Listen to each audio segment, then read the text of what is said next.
सीधे आपके पास आना चाहता हूं। प्रकाश जी, सुबह से लेकर शाम तक बातें बहुत हुई। शाम को मोदी जी आने वाले थे टीवी पे, फिर से लोग घबराते हुए इधर उधर देखने लगे, बगले ताकने लगे कि पता नहीं क्या कहेंगे।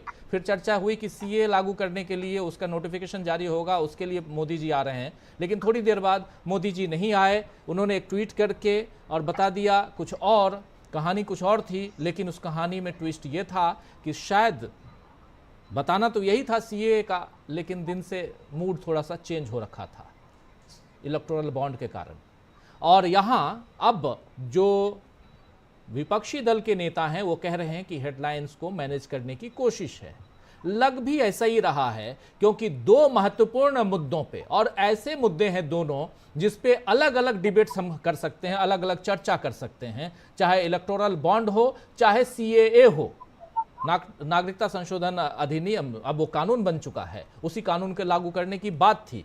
लेकिन 4 साल और 3 महीने बाद इस कानून को लागू करने के लिए नोटिफिकेशन जारी करना, ये क्या कुछ कहता है, इसके तह में जाएंगे। और अब तो खूब जाना होगा, लेकिन उससे पहले इलेक्टोरल बॉन्ड, क्या इलेक्टोरल बॉन्ड ने उल्टी गिनती बीजेपी की शुरू करवा दी है, और इसीलिए यहां अगल बगल झांकने की जरूरत पड़ रही है, इसीलिए यहां कुछ नोटिफिकेशन और कुछ और बातें लाने की जरूरत पड़ रही है। और जैसा अभी मुकेश कुमार सिंह साहब कह रहे थे कि कल को हो सकता है, क्योंकि अभी 4 दिन का वक्त है और 4 दिनों में हो सकता है कुछ और आए। क्या ऐसा हम देखते हैं?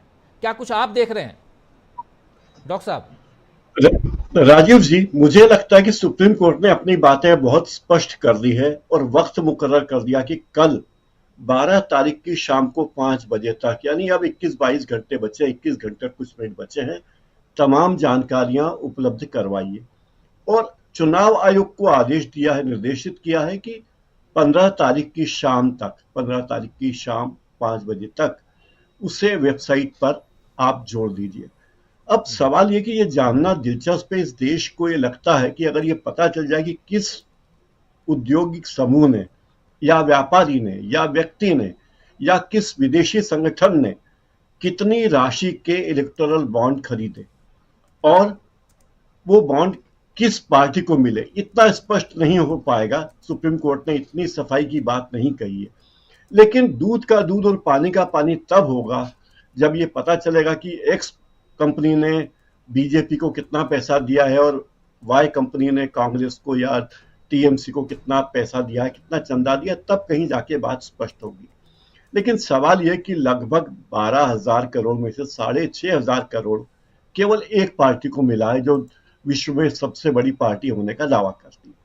तो उस पार्टी को इतना पैसा, इतना चंदा बॉन्ड के जरिए क्यों मिला? किन 35 कंपनियों ने 325 करोड़ रुपए इलेक्टोरल बॉन्ड में दिए, चंदे के तौर पे दिए? उन कंपनियों को क्या क्या सुविधाएं मिली? क्या उन कंपनियों पर पहले छापे पड़े थे, उसके बाद छापों के बाद कोई कार्रवाई नहीं हुई? या उन कंपनियों की गतिविधियां क्या रही? उन कंपनियों के शेयर में भाव कैसे मैनिपुलेट हुए? क्या उसमें विदेशी संगठन या एनजीओ या अप्रत्यक्ष रूप से विदेशी संगठन के लोग हैं? ये सारी बातें साफ होनी चाहिए थी। देखिए, बीजेपी अपनी लड़ाई, अपनी रणनीति जिस तरीके से लड़ रही है, उसमें एक बात तय थी कि जब उसने ये देखा कि उत्तर प्रदेश में मायावती जी की पार्टी के पास काफी चंदा हो गया, तो अरुण जेटली जी और उनके साथियों ने लक्ष्य रखा कि कोई ऐसी व्यवस्था करवाई जाए कानूनन तरीके से कि बीजेपी एक धनवान पार्टी बन जाए। और जब सत्ता में आ गई बीजेपी, तब बीजेपी के पास में ये चीज बहुत आसान हो गई कि बीजेपी कैसे अधिक से अधिक चंदा दबाव डालकर, लालच डालकर किसी भी तरीके से अपने हाथ में ले।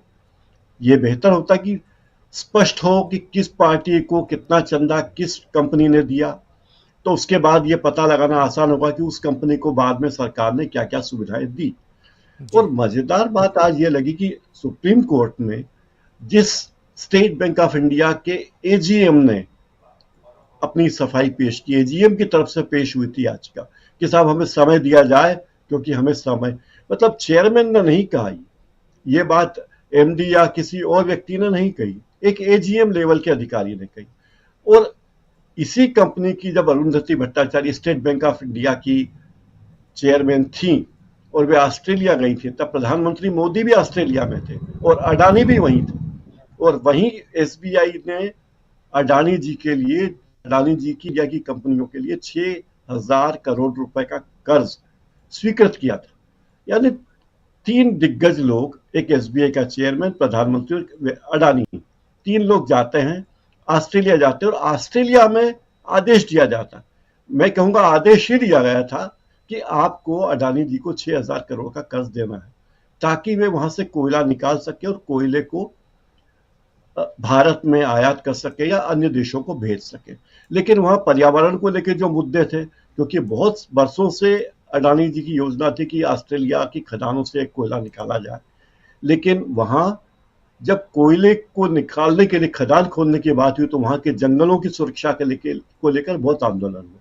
अब आप प्रकारांतर में देखिए कि ऐसे ही आंदोलन छत्तीसगढ़ में भी हो रहे हैं। आप वाकिफ हैं, छत्तीसगढ़ में अडानी की कंपनी को कोयला निकालने की छूट मिली। तो सारे तार कुल मिलाकर इस तरह जाते कि कैसे उद्योगपतियों को धमकाया जाए, उनसे चंदा लिया जाए, पार्टी का फंड बनाया जाए और चुनाव में धन बल का बेहतर से बेहतर इस्तेमाल किया जाए। लेकिन सुप्रीम कोर्ट के माननीय न्यायाधीशों ने, पीठ ने, संविधान पीठ से 5 न्यायमूर्ति थे, उन्होंने बहुत साफ साफ कहा। और हरीश साल्वे जो एसबीआई के वकील थे, उन्हें ज्यादा बोलने का मौका नहीं दिया और प्रशांत भूषण और दूसरे लोगों को तो बोलने की जरूरत ही नहीं पड़ी। 40 मिनट में ही सुप्रीम कोर्ट ने तत्काल अपनी बात कही कि आपको कल तक का समय दिया जाता है। एसबीआई के चेयरमैन को भी फटकार लगाई और कहा कि एक हलफनामा दीजिए। तो ये बातें साफ है। एक पूरे मामले में ये लगता है कि अब तक ये माना जाता था कि हमारा बैंकिंग सिस्टम राजनीति से दूर है या राजनीति उसे बहुत कम छूती है, मामूली सा प्रभाव होता है बैंकिंग सेक्टर में। लेकिन जब आरबीआई के गवर्नर की नियुक्ति होती है और एसबीआई के चेयरमैन को ऑस्ट्रेलिया में निर्देशित किया जाता है कि अडानी जी के लिए 6,000 करोड़ का कर्ज मंजूर करो, तो लगता है कि हमारी बैंकिंग सिस्टम भी इसी राजनीति का एक हिस्सा बन गई है और ये परिवार, मोदी का परिवार हो गई है बैंक। आपने देखा होगा, अगर एक ग्राहक के रूप में कभी भी एसबीआई के खाते में जाइए, अकाउंट पे जाइए, अकाउंट देखने के लिए जाए, तो वो बोलेंगे लंच टाइम चल रहा है, अभी हमारा सर्वर डाउन है, 3 बजे आइए, 4 बजे आइए, कल आइए। तो उन्हें लगा कि सुप्रीम कोर्ट को भी ये कहेंगे, सुप्रीम कोर्ट को भी कहेंगे हम 4 महीने बाद देंगे, 3 महीने बाद देंगे, हमें समय दीजिए, जून में बताएंगे। तो सुप्रीम कोर्ट इस बात के झांसे में नहीं आई है और हरीश साल्वे जैसे वकील भी एसबीआई की तरफ से कुछ कर नहीं पाए। राजीव जी, मुझे लगता है कि इशारा ठीक है, दिशा ठीक है, लेकिन इससे ये बात पता नहीं चलेगी कि किस किस भ्रष्ट कंपनी ने या किन किन लोगों ने सीबीआई के या ईडी या इनकम टैक्स के डर से सरकारी पार्टी यानी भारतीय जनता पार्टी के खाते में पैसा दिया, उसने बॉन्ड खरीदे और बॉन्ड का पैसा उनकी पार्टी ने भुनाया। ये बात पता चलनी चाहिए मतदाता को कि किस पार्टी ने पैसा दिया, किसके पास गया और उस पार्टी को उस कंपनी को सरकार की तरफ से क्या क्या सुविधा मिली। ये अभी नहीं होगा।